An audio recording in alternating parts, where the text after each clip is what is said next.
নমস্কার বন্ধুরা, আমি ছোট রান্নাঘরে সকলকে জানাই স্বাগত। চলে এসেছি আজ আরও একটা নতুন ধরনের রেসিপি নিয়ে। এই যে আজ নিয়েছি একদম জমির টাটকা কচু।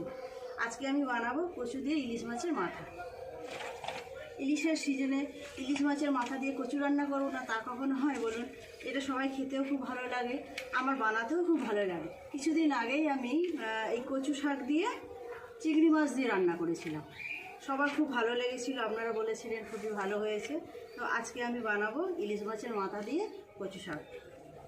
তার জন্য আমি কচু শাকগুলো আগে কেটে নিই। আর এই কচু শাক কাটলে হাতে খুব কষ্ট লাগে, সেই জন্য আমি একটু সর্ষের তেল নিয়েছি। আপনারা যে কোনো তেলই নিতে পারেন। হাতে এইভাবে একটু তেল লাগিয়ে নিলে হাতে কালো কষ্টটা কম পড়ে।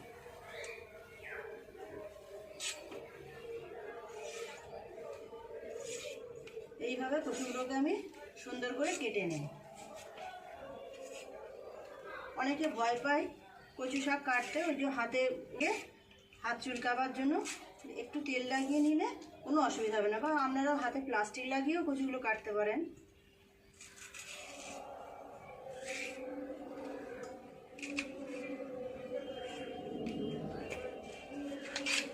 এই কচুগুলো কিন্তু আমাদের জমিরই কচু, পাশেই জমিতে হয়ে থাকে, আমি তুলে নিয়ে আসি।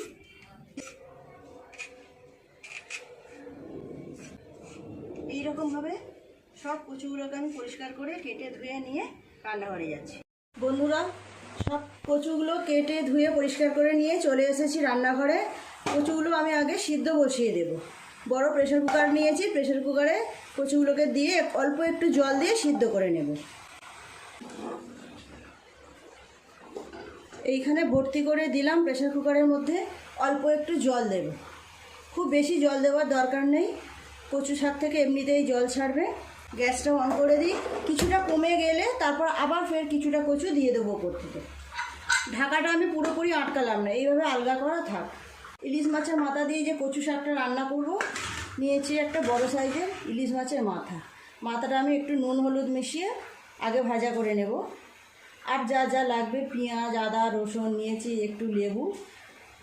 রান্না শেষে একটু লেবুর রস ছড়িয়ে দিলে গালে লাগার আর ভয় থাকে না। কচু শাকটা ততক্ষণ সিদ্ধ হোক, আমি মাছটার মধ্যে একটু নুন আর হলুদ মিশিয়ে দিয়ে দেব। অল্প একটু হলুদ গুঁড়ো আর অল্প একটু নুন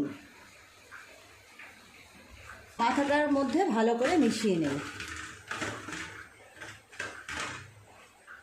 চিংড়ি মাছ দিয়েও যেমন কচু শাক খেতে খুব ভালো লাগে, ইলিশ মাছের মাথা দিয়েও কচু শাক খেতে খুব ভালো লাগে। এই সময় আমি আদা রসুন একটু মিক্সিতে পেস্ট করে নেব। নিয়েছি এই পরিমাণ আদা আর 10-12 কোয়া রসুন, অল্প একটু জল দিয়ে একটা সুন্দর পেস্ট বানিয়ে নেব।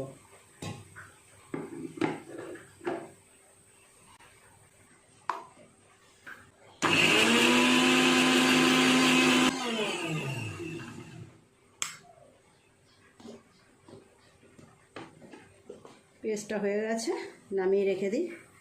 চলুন দেখি কচুটা কতটা কমলো। কমেছে। এর উপরে বাকি কচুগুলোকে দিয়ে এইভাবে চেপে চেপে পুরোপুরি ঢাকা দিয়ে দেব। এই দেখুন, এই কচি কচি পাতাগুলো চিংড়ি মাছ দিয়ে ভাপা খেতে যা লাগে না, আমি এই পাতাগুলোকে একদম ফেলি না। এগুলো একদম কচি পাতা, এগুলো খুব সুন্দরভাবে সেদ্ধ হয়ে যায়। সব কচুটা আমি এইভাবে ওপর থেকে দিয়ে দিলাম, একটু চেপে দিয়ে রাখবো। একটা সিটি পড়া পর্যন্ত রাখবো, একটা সিটি পড়ে গেলেই নামিয়ে নেব। সকাল সকাল বেশ কিছুটা বৃষ্টি হয়ে গেল, বৃষ্টির আওয়াজ হচ্ছে দেখুন বাইরে, টিপ টিপ করে এখনো বৃষ্টি পড়েই যাচ্ছে। একটা সিটি পড়ে গেছে, প্রেসার কুকারটা নামিয়ে একটু ঠান্ডা করতে দেবো। এই সময় আমি ইলিশ মাছের মাথাটা ভাজা করে নেব। মাছের মাথা ভেজে নেব। দিয়ে দিলাম তেল। আপনারাও এইভাবে বাড়িতে কচু শাক রান্না করবেন। কচু শাক খাওয়াও যেমন উপকার, খেতেও তেমন বেশ ভালো লাগে। চিংড়ি মাছ দিয়ে করুন, ইলিশ মাছের মাথা দিয়ে করুন, বা নারকেল দিয়ে নিরামিষ করে রান্না করলেও বেশ ভালো লাগে খেতে। অন্যান্য শাকসবজি যেমন খাওয়া উপকার, তার সাথে কচু শাকও খাওয়া খুব ভালো। বাড়ির আশেপাশে যদি হয়ে থাকে তো খুব ভালো কথা, না হলে বাজার থেকে দেখবেন সবসময় কিনতে পাওয়া যায়, নিয়ে আসবেন। ভালো করে উল্টে পাল্টে ভাজা করে নেবেন। মাছের মাথার এই পিসটা ভাজা হয়ে গেছে, উল্টে অন্য পিসটা ভালো করে ভাজা করে নেব।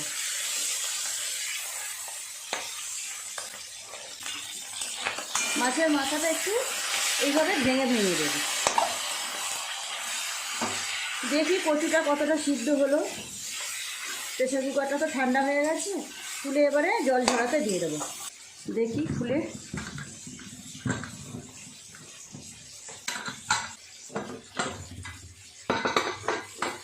কতটা কমে গেছে দেখুন কচু শাকটা। ঢেলে চুবড়ির মধ্যে জলটাকে ঝরিয়ে নেব।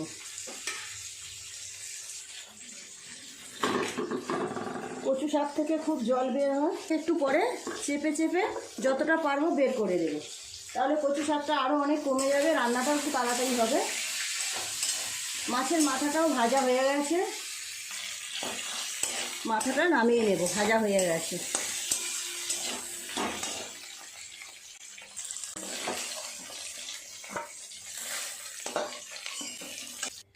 কচু শাকটা হাতার পেছন দিয়ে এইভাবে চেপে চেপে যতটা পারবো জলটাকে বের করে দেব।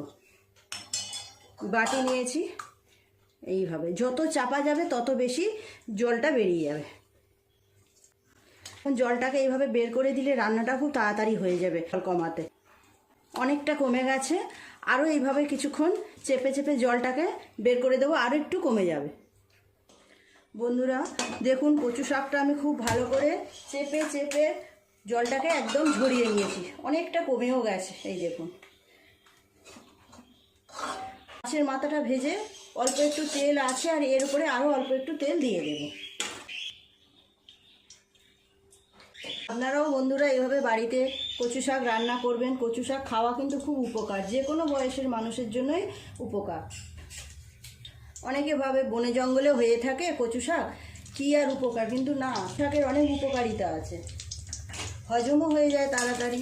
আর এইভাবে ইলিশ মাছের মাথা বা চিংড়ি মাছ দিয়ে রান্না করলে তো খুবই ভালো লাগে। ফোড়নে দিয়ে দিলাম 1/2 চামচ জিরে, একটা শুকনো লঙ্কা আর 2টো তেজপাতা। ফোড়নটা হয়ে গেছে, দিয়ে দেব পেঁয়াজ কুচি। একটা পেঁয়াজ কুচিয়ে রেখেছি, দিয়ে দিলাম।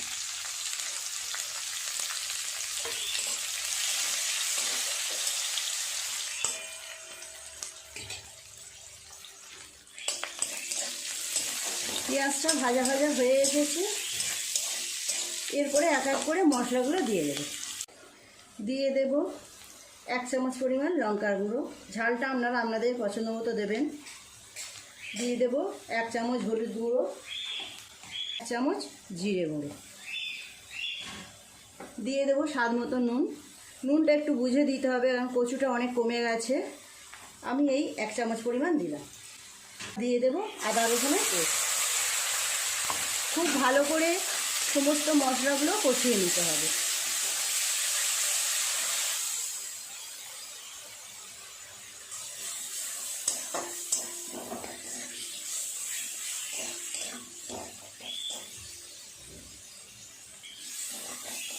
মশলাটা খুব ভালো করে কষানো হয়ে গেছে, দিয়ে দেবো সিদ্ধ করে রাখা কচু।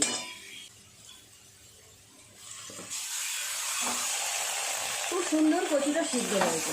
আমি প্রেসারেই সিদ্ধ করলাম, আপনারা চাইলে অন্য কোনো পাত্রেও সিদ্ধ করতে পারেন। প্রেসারে করলে তাড়াতাড়ি হয়ে যায় সিদ্ধটা, আর খুব ভালো সিদ্ধও হবে। কচু যত ভালো সিদ্ধ হবে তত ভালো, তাহলে আর গালে লাগার কোনো ভয় থাকে না। অনেকে তো গালে লাগার ভয়ে কচু খান না, তবে এই বর্ধমান কচুটা গালে লাগে না। এবার সারাক্ষণ নেড়ে নেড়ে কচুর জলটাকে কমিয়ে নিতে হবে, বেশ কিছুটা জল বেরোবে। এইভাবে অনবরত কচুটাকে নাড়তে হবে। এই সময় দিয়ে দেব ভেজে রাখা মাছের মাথা।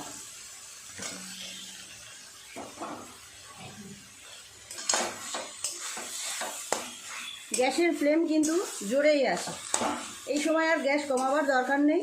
গ্যাসের ফ্লেমটা জোরে দিয়ে এইভাবে নেড়ে নেড়ে কচু শাকের জলটাকে শুকিয়ে নেবে। কচু শাকে তো একটু মিষ্টি দিতেই হয়। দিয়ে দেব অল্প পরিমাণ চিনি, আপনারা চাইলে নাও দিতে পারেন। 1 চামচ, আরও 1/2 চামচ, 1.5 চামচ মতো চিনি দিলাম। চিনি না দিতে চাইলে আপনারা নাও দিতে পারেন, কিন্তু যেহেতু কচু শাক একটু জল জল ভাব, এগুলো একটু চিনি দিলে ভালো লাগে খেতে।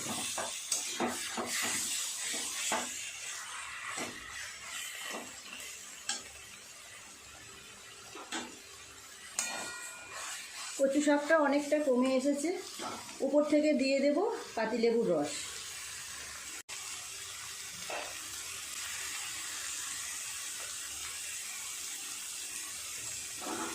আবারও ভালো করে নেড়ে নেড়ে রসটা আরেকটু কমিয়ে নেব। এইভাবে নাড়তে হবে, না হলে কড়ার নিচে লেগে যাবে। দেখুন বন্ধুরা, দেখতে দেখতে আমার কচু রান্না হয়ে গেল। অনেকটা কমেও গেছে আর একদম শুকনো শুকনো হয়ে গেছে। গ্যাস কিন্তু আমি সারাক্ষণই জোরে রেখেছিলাম, একদম গ্যাস কমাইনি। কচু শাকটা রান্না হয়ে গেল, নামিয়ে নেব। দুপুরবেলার খাওয়াটা জাস্ট জমে যাবে। গরম ভাতের সঙ্গে এই রকম কচু শাক রান্না হবে, আর কিছু লাগবে না। খুব সুন্দর একটা সেন্ট বের হচ্ছে। দেখুন বন্ধুরা, তৈরি হয়ে গেল ইলিশ মাছের মাথা দিয়ে কচু শাক। খুব সুন্দর একটা গন্ধ বেরোচ্ছে। আজকের দুপুরের খাওয়াটা খুব ভালো হবে। এই রকম একটা রেসিপি থাকলে আর আপনাদের কোনো চিন্তা থাকবে না। যে কোনো মানুষই এই কচুটা খেতে ভালোবাসে। তো প্লিজ বন্ধুরা, আমার আজকের রেসিপিটা কেমন লাগলো কমেন্ট করে জানাবেন। যদি ভালো লাগে তাহলে একটা লাইক করে দেবেন। প্লিজ আমার চ্যানেলটি সাবস্ক্রাইব করে পাশে বেল ঘন্টিটা ক্লিক করে দেবেন। আমি নতুন কোনো ভিডিও আপলোড করলে তার সাথে সাথে আপনার নোটিফিকেশানে সবার আগে পৌঁছে যাবে। সবাই খুব ভালো থাকবেন। দেখা হচ্ছে নতুন কোনো ভিডিওর সাথে। নমস্কার।